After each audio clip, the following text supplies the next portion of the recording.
Thank you guys for joining us for another episode of the Square Up podcast, where we help you give your brand a fighting chance.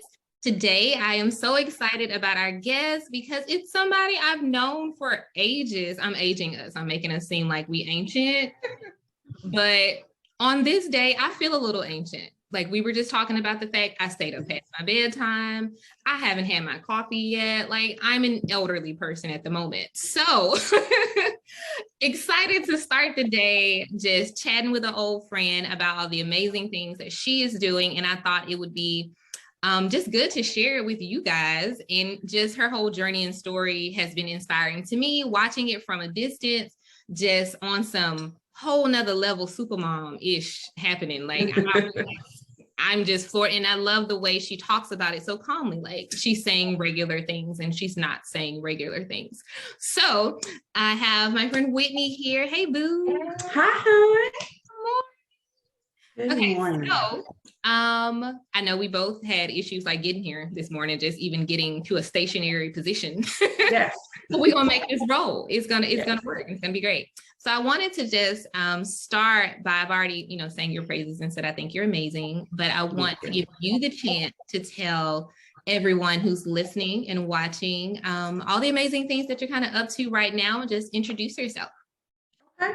Like she said, my name is Whitney Hunter-Batteast. We went to high school together. Did we go to middle school together too? Where'd you go? No, I went to Azalea. You went to Phillips, I think. Yeah, I went to Phillips and then I went to Barber, but I don't claim Barber. It's okay. So yes, I am a wife, I am a mom, I'm a business owner. I run a nonprofit called Pickles and Popsicles Incorporated, and we are a community-based service organization that supports moms during pregnancy, birth, postpartum, especially postpartum, just helping them through their motherhood journey because it's hard out here. And we have now extended said services. I reach to young girls with my co-founder, my daughter, Kennedy. She has what's called the K-Box, Welcome to Young Womanhood. And it's a menstrual hygiene box for girls that are just starting their period. So it's packed full with education, materials, all the things that they need for their first time. PNP is about 3 years old now. We turned 3 in January. We've had some amazing successes. She got her idea from the boxes that I do for my moms called the Mommy Reset Box. I always felt like, I think right when the pandemic started and we were all in that 24-hour parenting phase and nobody left, nobody went anywhere. And I was like, y'all gonna be here all the time. All the time. The country expected us to raise our own children. Like no, I was struggling. And I am a person who thrives off of solitude. And I know that's weird for a parent who has more than one child. I have 3 children, and yet I love alone time. And, my sister even says, you're addicted to time by yourself. And I was like, who says that's a bad thing? Like, we get in these modes where when we become parents, people tell us that we have to sacrifice this and we have to sacrifice that. And I'm like, why do we have to sacrifice being a person to be a mother? I think that's so unfair. And so it's hard. You need that time. You deserve that time alone. You deserve that time to reset. You deserve that time to center yourself. And so I had to have the conversation with my husband. I said, hey, I need you to quarterback these kids because I need a break. I need a moment, whether it's me just taking an hour-long bath, me just watching ratchet television or something that just calms me. You know what? We're going to circle back to that because I had just recently had a conversation with someone about how, and literally my planner is right here. Like my goal sheets are on my desk, and one of my weekly action items is bubble bath. And I feel like bubble baths should be accompanied by ratchet TV. Like I should put my MacBook on the counter and watch mindless ratchet TV. I got a whole setup, child. While I sew, like these things come hand in hand. Okay, so we're going to go back just for a second. I want to, because you just listed out so much. Are y'all listening to the greatness? Are you listening to the greatness that is Whitney and her family? Because you're noticing it's not just her. It's her daughter. It's a whole thing. So she's creating a legacy here. But I want to go back first, starting with your box that you have, your subscription box. I have, well, like gift box, reset box, that I have actually gifted to 2 friends. That is crazy. The 2 friends that I gifted them to, I don't even think I told you. I'm friends with the husbands. I've never met their wives. Oh. But I saw that their wives had just had babies and was like, oh my gosh, they need this. So it was kind of like a gift to my friends' wives to help my friends. Cause I'm like, if she's happy, you'll be happier, sir. Absolutely. If she feels like you're looking out for her, she will be much happier. So tell us about the box that you have first. Okay, so the Mommy Reset box came out of the pandemic, and I thought about all the things that I use to relax: a candle, bath salts, body butters, things that get me going. And I was like, man, this is good. And if I feel this way, I know there are a ton of other moms who feel this way. How can I kind of package self-care into a box and give it away, or sell it? And just so happened, everything, when I was thinking of it, everything that I was currently using was also purchased by another Black mom. Mm-hmm. And so I reached out to them and I was like, hey, I got this idea for a box. You want to be in it? Wholesale me your stuff. And it worked out. And everybody was on board. They loved the idea. And so everything in the box is on the flap of the box. It says created and designed for Black mamas by Black mamas. Mm-hmm. And so everything in that box. I love it. Yes. I got a little bit of flack for it, but I was like, you know what? That means that you're just not my base. You're not my audience, and that's okay. I gifted one of my boxes, one of your boxes, to one of my white friends. Mm-hmm. And she loved it when she got it. She's like, what is this? This is amazing. She was just like, I mean, because it's for everybody, but I always want to keep it in the forefront of who was thought of. Yes, it was created for us, but sure, we can all use some bath salt and body butters and bracelets. It's for everybody. And I'm so fortunate to work with some of these amazing mom bosses. So even if I change things out, it will always be another Black mom that I will go to do a new product or anything like that. So in the boxes, you have bath salts, body butter. There's a bracelet with a little charm. I can't believe I don't have mine on. That says breathe, because we need a reminder. We need a reminder to take a breath. It comes with tea, which is like a lavender chamomile hibiscus tea. People love the tea. Oddly enough, I'm not a tea drinker, but when I was polling what people liked, moms really like tea. And so I got this company to make me a tea blend that really took off. They love it. And in the bigger boxes, there's a journal with some prompts, some writing prompts. Because sometimes you don't know what to write. You need a little kickstart. So we have some writing prompts in there. And it comes with a nice 20-ounce glass mug, a cute little pen, the little teaspoon. You gotta have a big mug. Yeah, you got to. If you're really relaxing, we can't. This is the time for tiny cups of tea or no. Or you need a good teacup. Okay. And so I know that people can just go and buy the boxes and have it shipped to whoever they want to have it shipped. Yes. Or they can have them shipped to themselves and things like that. But I also know you were able to partner with some pretty cool businesses and nonprofits and establishments and agencies and whatnot, and not like these aren't small moves here. So I want to hear more. So we when I launched them, they took off pretty fast. And then an organization that the owner of that particular organization, she and I, I was her student first at Tougaloo. Then we became colleagues when I worked at Tougaloo. And she started a nonprofit. and they would do in one of her components, she worked with moms. And so she reached out and started purchasing the boxes wholesale for like drive-through baby showers or certain community events. Like she ordered some of Kennedy's boxes for back to school things. And so she was my first person to say, okay, I need about 50 boxes this month. I need 75 this month. And then other organizations like, hey, can we use these as incentives for focus groups and things like that? So we've been able to partner with about 7 different organizations who purchase these boxes bi-monthly for various things that they have going on. And so that really has been our saving grace. That really is what got our name out there. Last year, it was just, PNP was a buzz because of those boxes. So how many boxes are we talking here? Where it's like per month or like, what's the highest volume you guys have had to do like in 1 month? Probably about 600. That is not what I was expecting you to say. Yeah. So last year, right before Mother's Day, someone reached out for me from this organization called Springboard to Opportunities, and they work with a group of moms here in Jackson. They do, what is that term for income? They give you money every month, like a stipend. Yeah, but it's not a stipend. It was what that man was running off of it.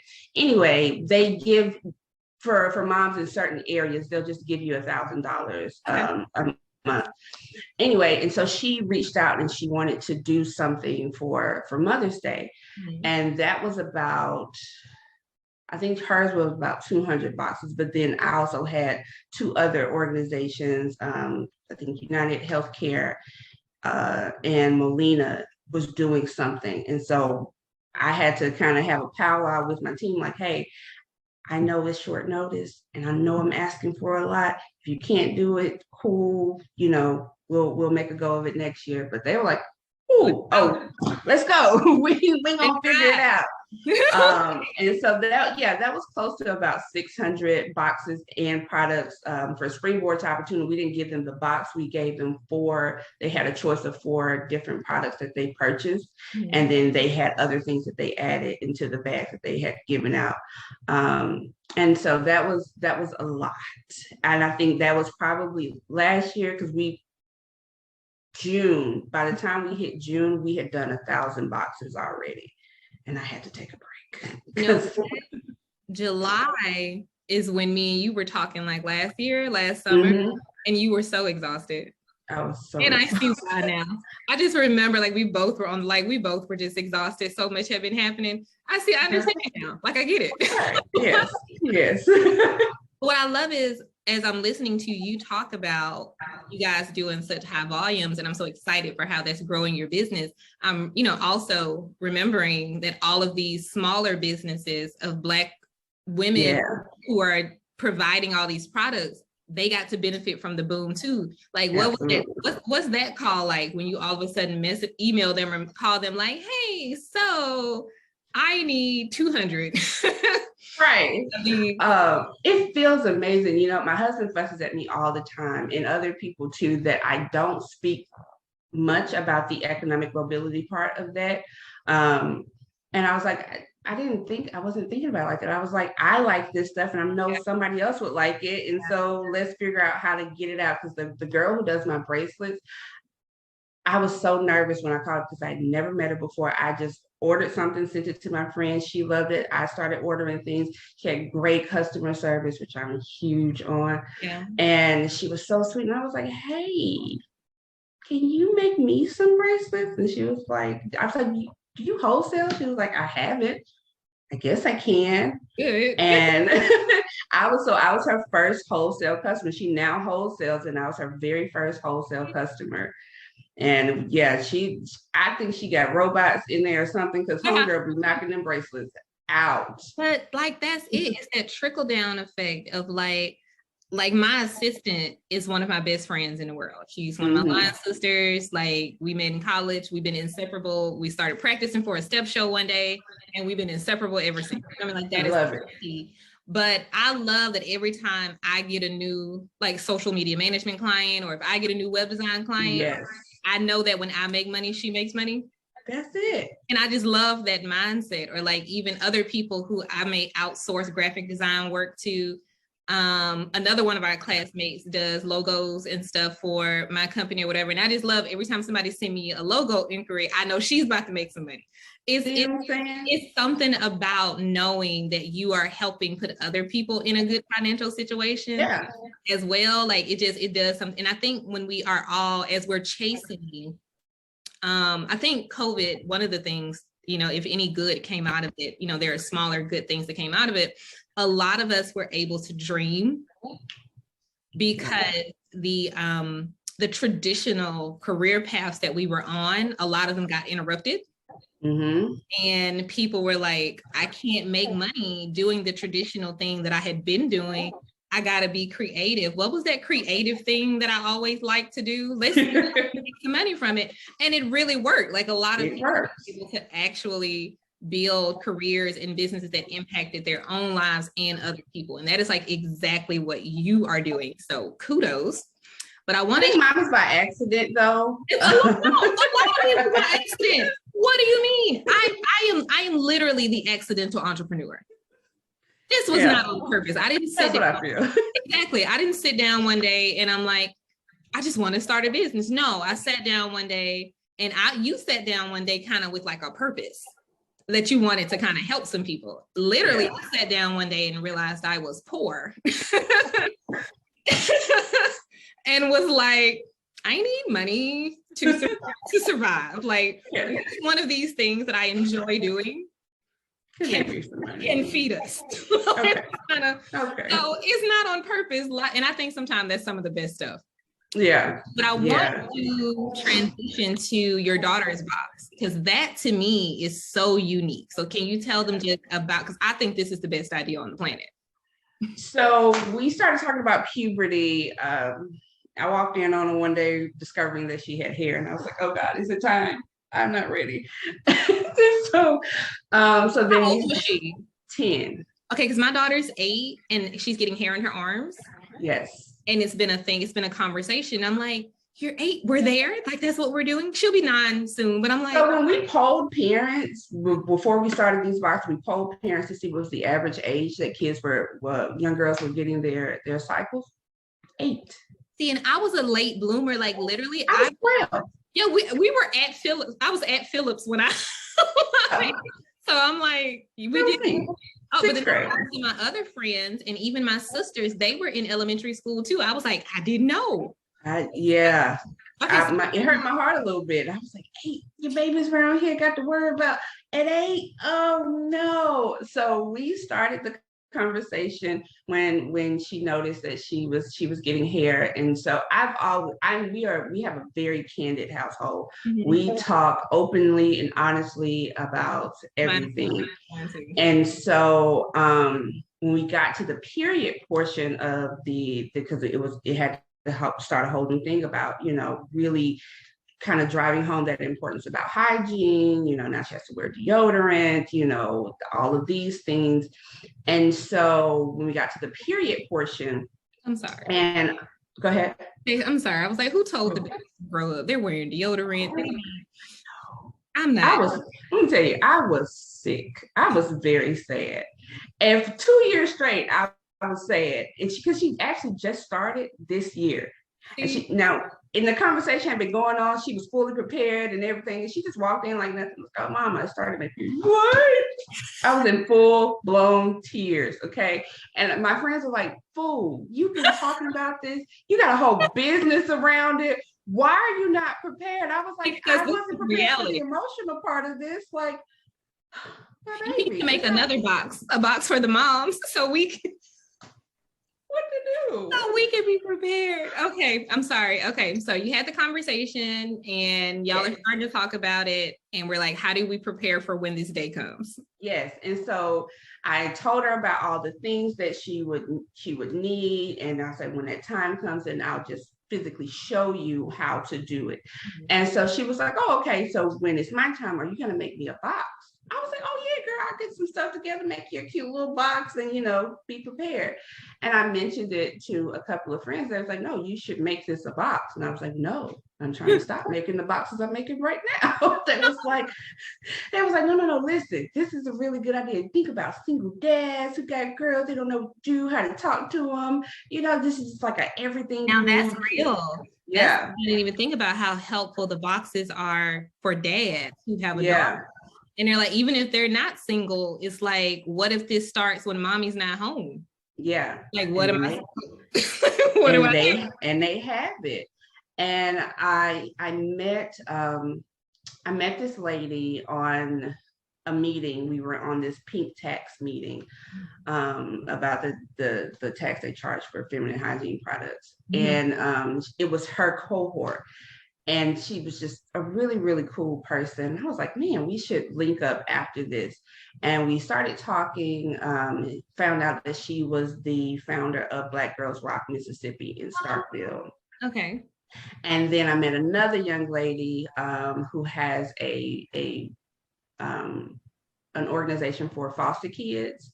So they give different things. And she was also out of Starkville, because I had mentioned that I met Santi, and she was like, oh, I know her. Well, let's figure out how we can work together. And we were on the phone. We were just kind of talking about a bunch of different things. And I told them that my daughter had this idea for this box that I wanted to do. And they were like, immediately, let's do it. Yeah. What do you need? And so they helped with the seed money for the startup of the boxes. And so the first couple of 100 boxes, they were the sponsors of those boxes. So their logo is on the box.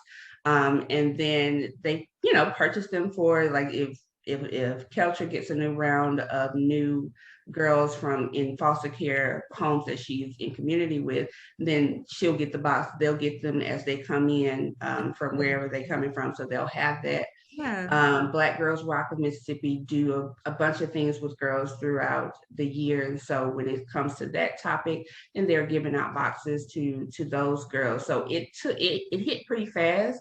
And I think it's because I had the help and I didn't have to fully fund it all myself.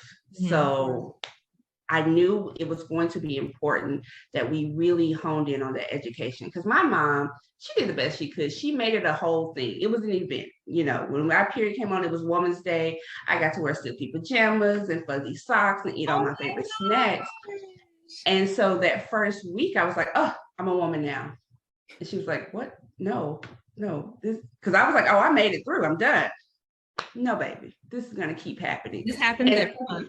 Every month for almost the rest of your life. And I was just like, what? I was devastated, because I think she missed that education piece. Yeah. Right. And so for me, I wanted it to be more focused on the education, because where are we getting our information from as kids?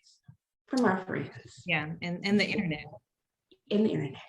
And everybody lies and everybody's stupid.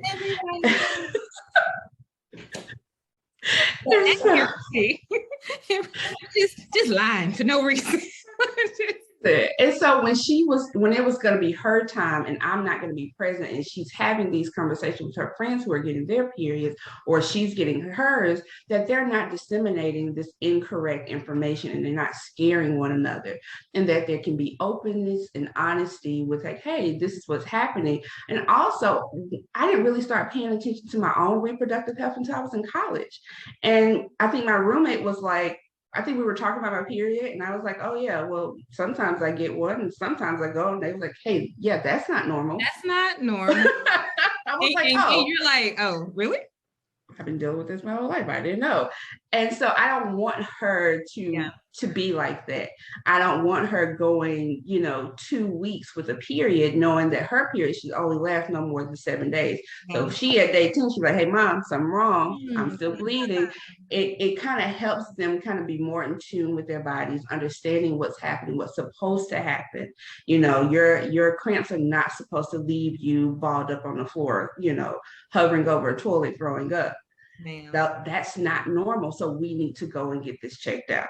And I think even when I was younger, not only did I think that was normal when it came to like intense cramps and things like that, other women in my family were experiencing the same thing.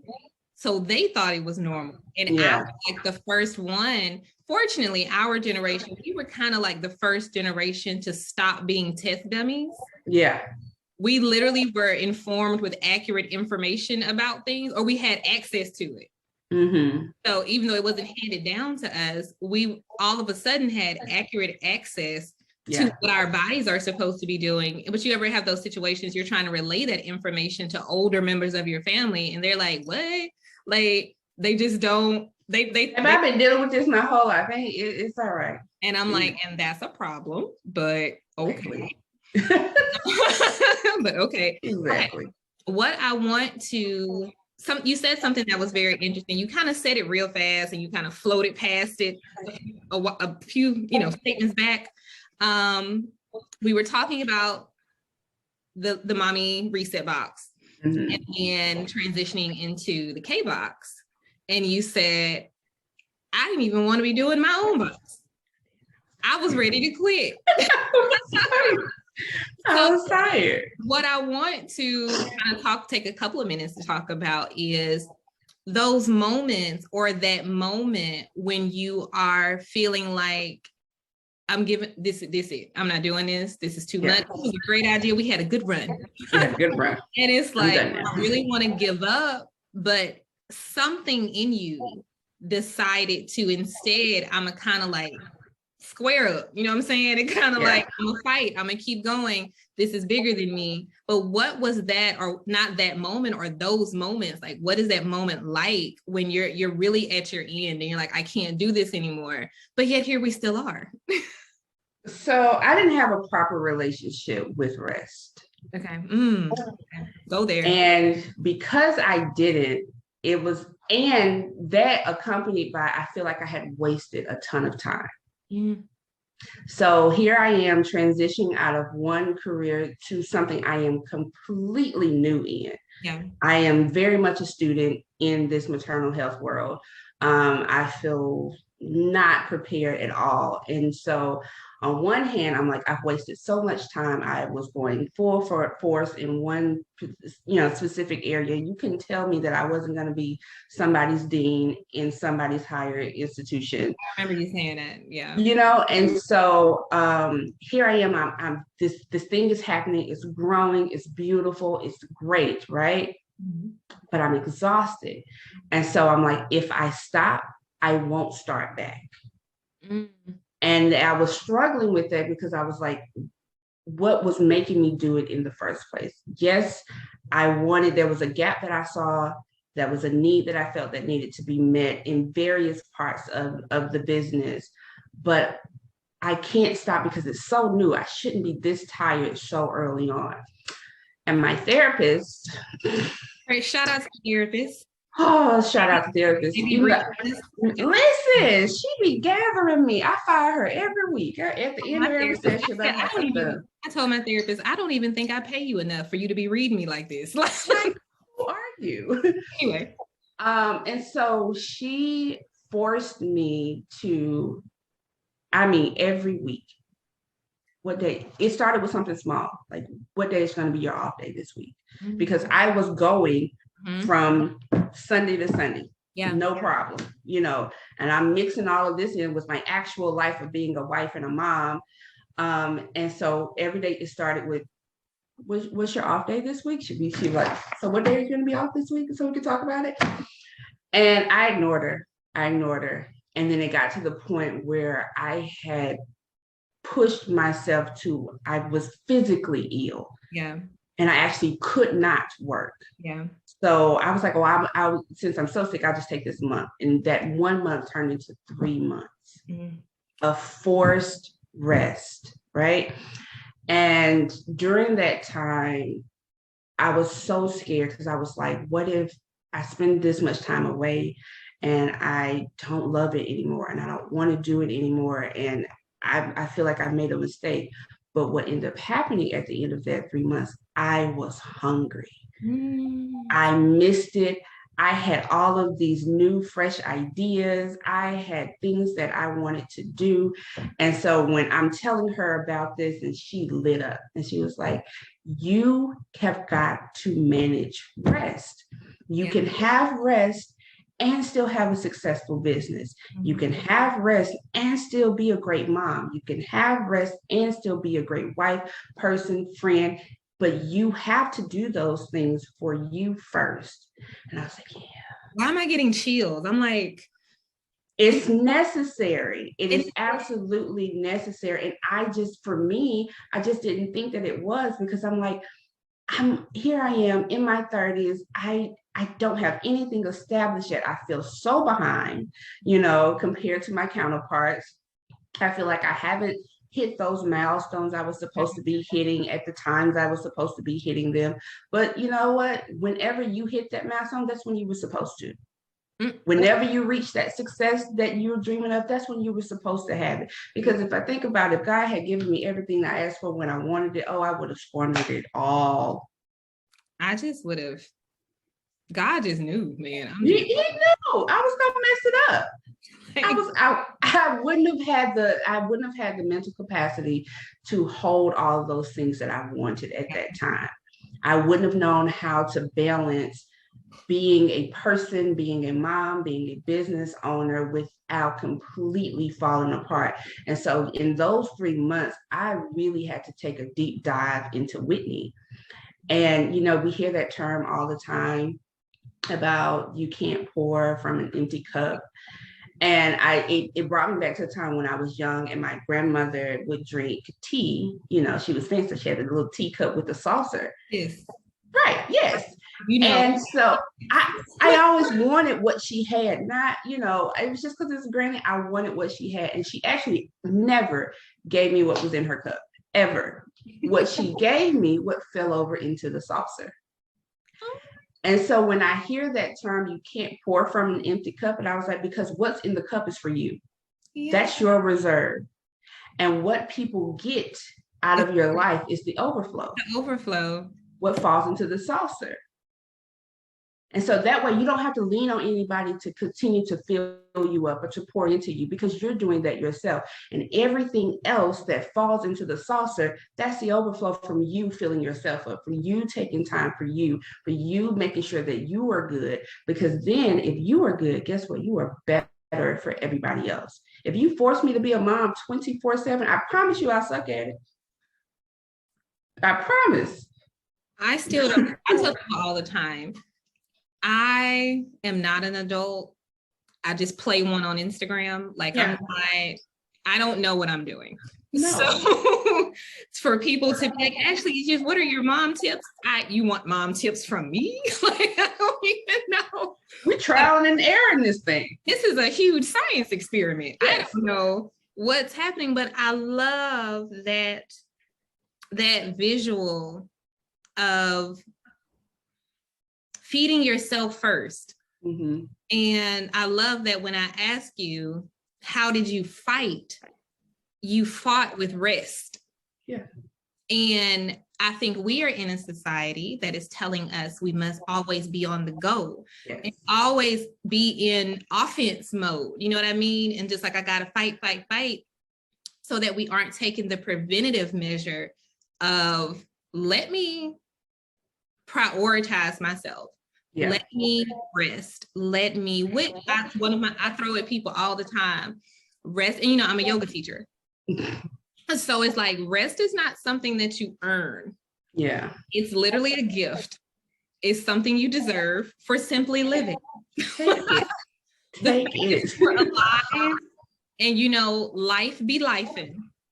And if your life was lifing today, you deserve to rest. Yes. It's nothing else. You didn't have to do anything fancy. You're like, I didn't even finish all of this work, or I didn't hit this goal, or I didn't answer all my emails, or, oh my God, I got so many unread text messages. Lord, the kids ate pizza again. Like, I don't know if I should be resting. No, you life today. So you deserve it. One and the other, they go hand in hand. We've been taught that. I think the older generation has a very good way of making us feel like we haven't earned the life that we have. Mm-hmm. We haven't worked hard enough to be tired. I used to hate when older people would say, "You're too young to be tired." It's cool. I'm exhausted. Like, not just tired, my soul is exhausted.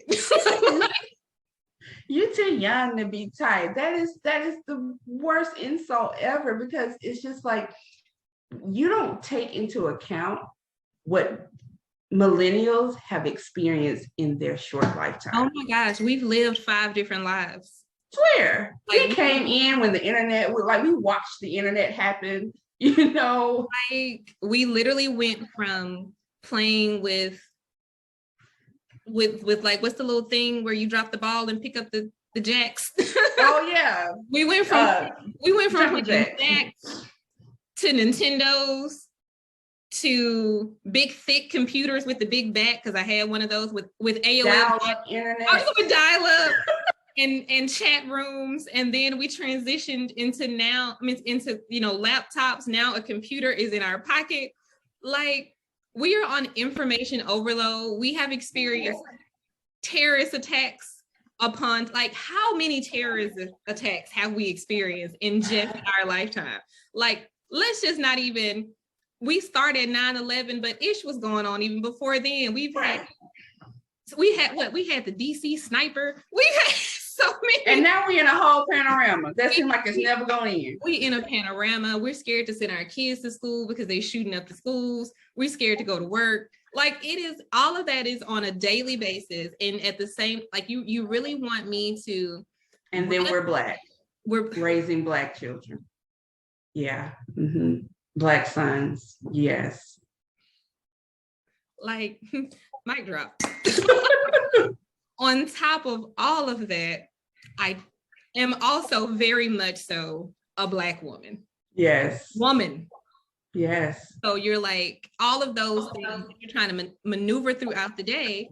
And at the same time, you got to remember to turn on Gracie's Corner and see if what the latest, trend book bag situation is, or did you get tickets to Thor before it's sold out? Like, it's so much happening, and they still want us to just smile and then have the nerve to say, why are you tired? And then not realizing that, especially us that have children, that we still have to give them a normal life. Things are falling apart in our own world, outside, but yet we have to protect them as long as we can from that reality. As long as we can. And that, you just said a lot right then. Like, that is a lot to handle. So, like, to have, even if someone's listening and you're thinking, like the mommy reset, but I want you guys to know that that is not a box that's just for somebody who's postpartum. Yeah, for anybody. I think I'm postpartum until I die. I swear. I am in the transition of having these children until I die. I'm learning something every day. And when you're thinking about, well, who could I gift one of these boxes for? First and foremost, yourself. If you are not even just a mom, if you are a woman, just get you one. Yes. And I will have all of this stuff linked in the show notes, but I'm like, you just need one. And if you know a woman who's in any kind of transition, if she's getting a new job, if she has just graduated from college, if she's going into grad school, if she just got engaged, if she just got divorced, either way, like, those are times where you need to reset. If it's a day that ends in Y, like, she needs to reset. Because life is happening all around her. And then with the K boxes, I know there are people like you think, because that is, like, I'm still just like, why wasn't this already being done? Why didn't have one? I know why. I know why, because God was like, you were supposed to do it. So that's why it hasn't been done yet. But it's that mindset of, somebody may say, like, I don't know any young girls. But is there a Boys and Girls Club near you? Yes. A school, like, if it's just a school in your district, if you want to buy like 10 of them and say, hey, I just want to donate these to the nurse office. Yeah, we're working on emergency kits for school. That's what I'm working on with our school district now. So if a young lady comes on her cycle at school, then she just, get this little pouch, she can just throw it in her book bag. It'll have everything she needs in there. And so I'm like, yeah, we're actually teaching them to care for themselves at a young age, to know that I have a village, like, somebody's looking out for me, somebody was thinking about me, and that I don't have to do this by myself. I love that there's like little literature in there and everything, that to let them know, like, this is normal, we are with you, if you have questions, like, here you go, because this is a new world. And I love that you brought up single dads, even though, like, my ex-husband, you know, like when he's had the kids all month. When he's with the kids, he's a single dad. You know what I mean? So he was the first person to brought to my attention, you know, the need for more gender neutral bathrooms that I had never thought about, because even when they were little, he would take them to the mall a lot. They would just walk around the mall. I don't know if your mall has those. Our mall has those big, it's like these big furry mechanical animal things. Yeah. That they can ride through the mall. Yeah. And he would take them to go ride those. But then if my daughter had to use the bathroom, he would have to either leave the whole mall. Yeah. Or take her into the men's bathroom. And Bel Air had those. They don't have those family bathrooms. They got them eventually. Oh yeah. But at first they didn't do the family bathrooms. At first they just expanded the women's bathroom. Oh, okay. And made it bigger. And then the family bathroom at a lot of places, it's not made a common thing. Yeah. Well, it's not a lot of. It's a space for one family at a time. Yeah. Like, so true. What if there's other people in there? Like, you just, or there'd be one family bathroom in the entire mall. Yeah.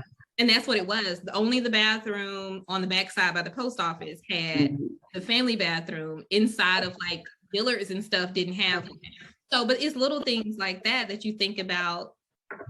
As my daughter's older now, he needs a little K-box to keep at his house in case something happens and I'm not there. We have to think about, you know, it's easy to forget men whenever we're talking about female issues, right? But for me, in our house, my husband is our first advocate. So I had to teach him, like when I went into labor with our last baby, because by this time I am fully aware of all of the maternal mortality statistics. We're in Mississippi, so we're already at the lowest. And Alabama. Then, you know, close enough. You only a hop skip up from y'all. You know, and so it was important that he knew what to do should I become incapacitated, right? And so then when it came time for Kennedy, we talk about it all. And even I think when she came home from her first day at school being on a period, he was like, how was your first day? What happened? She was like, Dad, it was fine. I'm fine. It's all right. But I make sure that he knows all the terminology. He is, you know, fully aware of what to do, you know, and now that we're both on our periods, he used to, when we were dating, he would buy me these period bags, like with all my snacks and things that I like. He would just like leave it at my door when I came home from work. And so now was a keeper. He's a keeper. And so he does now. He was like, the first thing that happened when I said that Kenny was on her period, he was like, y'all both on the same period cycles. Isn't it crazy how you link up with people?